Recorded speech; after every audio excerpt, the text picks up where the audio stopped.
said in my previous video that I'm going to be attempting my first 10k run after my injury, and to be completely honest, I didn't even run over the weekend. I had a slight dull ache in the back of my knee and I thought, do you know what, it's not worth it. I'm just going to listen to my body and I'm going to swim instead, and then just do a 10k when I'm 100% ready, when I know that I'm able to do it. I know that there isn't anything in the back of my head telling me not to do it. And yeah, another thing I mentioned in the previous video is MAF training and how I'm not really the biggest fan of it. I've tried it a few times and I know so many people have commented on my Strava or on my YouTube channel just saying how much they like it and how much I should try doing it, and giving me so much advice and so many tips and stuff like that. But for me personally, when I run, I want to run. I don't want to worry about my heart rate. I don't want to keep looking at my watch. I don't want to worry if I'm running slow enough or quick enough.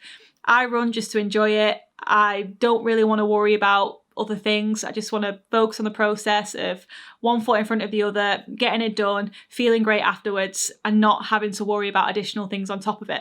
But that brings me on to how I'm training and the training method that I'm going to be using moving forward.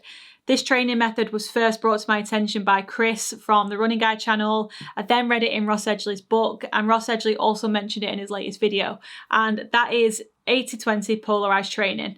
It's pretty simple and it was pretty much what I was already doing. So you spend 80% of your time training aerobically and then 20% of your time training anaerobically. The way that Ross Edgley explains it is cruise and kill. Basically, if you can speak in complete sentences, you're going to be running at an aerobic pace, which is sustainable for a long period of time. That's the speed in which you cruise. So for me at the minute, that's long runs, long swims. However, if you can't speak in full sentences, then you're going to be training or running anaerobically, which isn't sustainable for a long period of time. And that is a speed in which you kill. So for me, a lot of that is currently in the gym. So a good example of what I'm doing on like a Friday or a Tuesday is 30 seconds on, 30 seconds off on the air bike, or doing something similar with a rowing machine or a ski erg. From my personal experience, I think that 80-20 polarized training is a great way to train. I've seen a massive difference in the way I perform, the way I run, the way I perform in the gym, and I just generally feel so much better for it. I also think that it keeps things a little bit more varied, it keeps things more fun, which means I'm more likely going to do it. Whereas with MAF training, when you're constantly looking down at your heart rate, you're just cruising the entire time and not really doing anything else. For me personally, I don't really like that style of training, but other people might, and I understand why you do. But yeah, 80-20 polarized training is the way I train. It's the way that I'm going to be training going forward, and it's a training method that I would recommend to anyone first starting running or want to build up the fitness.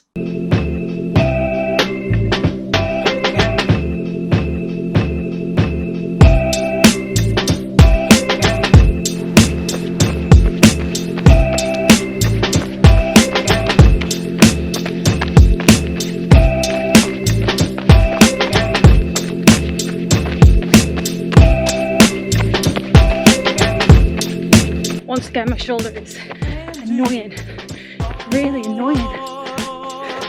Everything about everything about everything about everything. Once again, I have no idea how far I ran. Just enjoying it, not bothering looking at my watch, and just going off with how I can talk and how I can breathe. It's just so nice being outside, just getting a run in, and love running.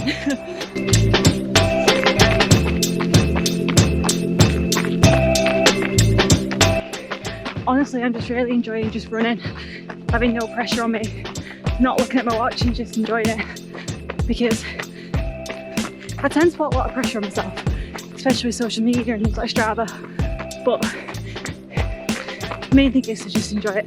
This is looking like my longest run since injury.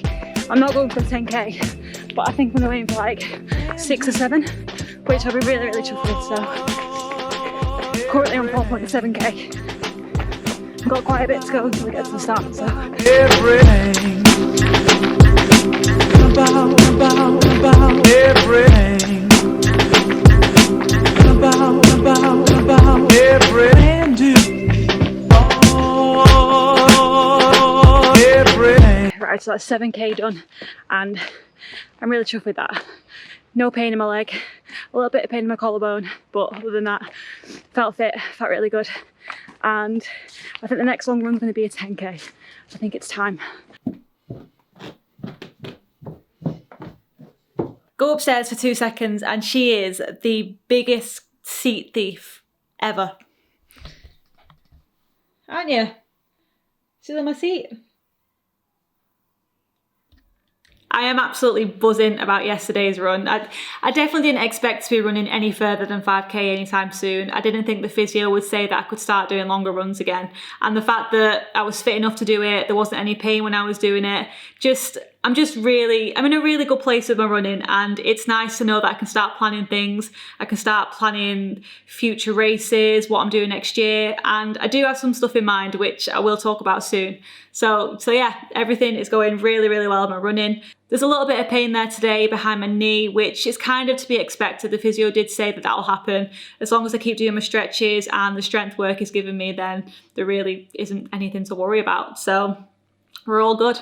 Today's Tuesday and I would usually be doing an upper body strength session today followed by an anaerobic finisher, but after yesterday's run and not feeling 100%, it's not worth it. I've not ran for such a long time now and running is the most important thing to me. So I am more than willing to sacrifice a strength session and just pick it up tomorrow if it means that I can recover quicker from my running. So today I ended up just doing an active recovery day, did a 6k walk, came back. I've been working on a project which I have put everything into, and I am so excited to share it on this channel and just to combine everything together. I don't know when I'm going to be revealing it or telling you about it, but it's going to be very, very soon, and I'm so excited. I've also been reading quite a lot recently, and I've always meant to get into reading. I love reading. I just always make an excuse not to do it. I end up lying in bed, watching YouTube, flicking through my phone when I know that there's so many books that I haven't read yet, which I really, really want to read. And last year, I've not really spoken much about my mental health on this channel, but last year I came back from Australia, really, really struggled, and I ended up buying this book. And the reason I bought it was because a common occurrence to me is if I'm going through a low point in my life, I always turn to running. Running is the only thing that seems to really guide me through harder times, and this book is about a woman who was going through harder times and she turned to running, and it's just got loads of stories about why people run in it, her experience, and I just love it. Anyway, I hope you enjoyed the video. If you did, please smash that like button, subscribe if you're new, do more of what makes you happy, and I'll see you in the next one. About everything.